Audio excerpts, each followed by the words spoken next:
Josh Palmer here. Today I am shooting a video talking about another Filipino movie.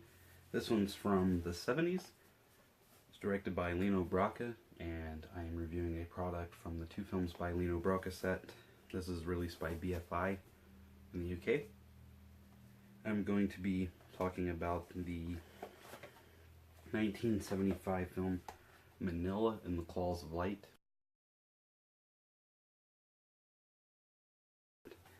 This is about a man named Julio, again shot in the 70s. He is a country boy who migrates to Manila in search of his love.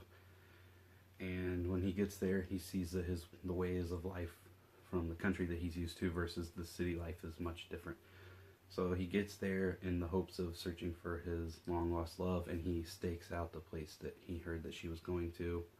And he waits and waits and waits, and then meanwhile you see his day-by-day life and the struggles that he goes through. He starts off with a job that I think is pretty decent, if I remember correctly, and then he ends up working at this labor place doing construction work, not making any money at all, and then everything just sort of goes downhill there for him.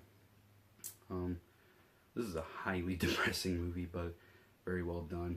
I would say almost masterful. There's a few little technical hiccups here and there that sort of age the film a little bit, but it's shot brilliantly. The cinematography is amazing. The lead performance by this man, who I'm not sure if he's listed on the back or not. Probably not. But he's just great. His face and his eyes are just very expressive, and you feel all the emotions. He's sort of in a way, without being as over the top, although I think this man is a good actor. Chow Fat is who I was getting at. Yeah, so anyway, he works at this construction place, and then he ends up getting other jobs, and things just get progressively worse, and his road and his journey that he takes, the twists get darker and more messed up. Yeah, he even ends up working in the sex trade industry, and that brings light to a side of that sort of work and that message that you don't really see in films, which is the side of male prostitution, which is interesting because usually when that's being explored in cinema, it's just kind of, oh, he's a male and he has to have sex, and it doesn't really take it seriously. But this movie sheds light on it, and it's very heartbreaking and horrifying what he goes through.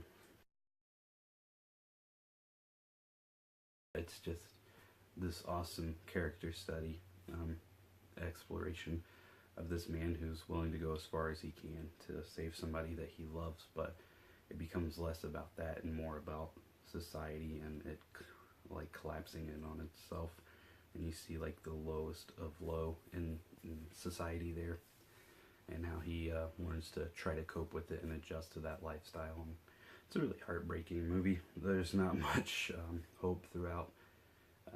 It's really one of the most depressing movies I've seen, but it's a really rewarding and rich experience watching it.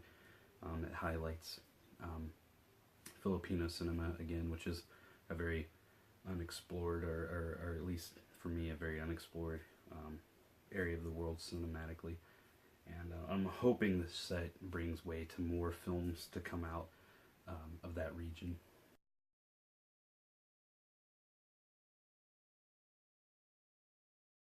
Yeah, I really can't wait to dig into Intiang. This was supposed to be Filipino November, which is a thing that I started. I've only done one other video, but I have so much going on in my life right now that it's hard to get to these reviews. So, anyway, Manila in the Claws of Light is a near masterpiece. I can't recommend it enough. If you like drama, if you like world cinema, and if you want to see something, a master from an area of cinema that's very unexplored to the world outside of the Philippines, then I highly, highly recommend Manila in the Claws of Light. It's one of the finest films I've seen from the 70s, and might be one of my favorite films of all time. Anyway, thank you for watching. I will have more reviews up. Plan on doing another one and having it up in the next couple of days. I'm actually going to shoot a few back-to-back, so this lighting situation is not the greatest, but yeah, at least I'm not in a car. So thanks for watching, and I'll see you all next time.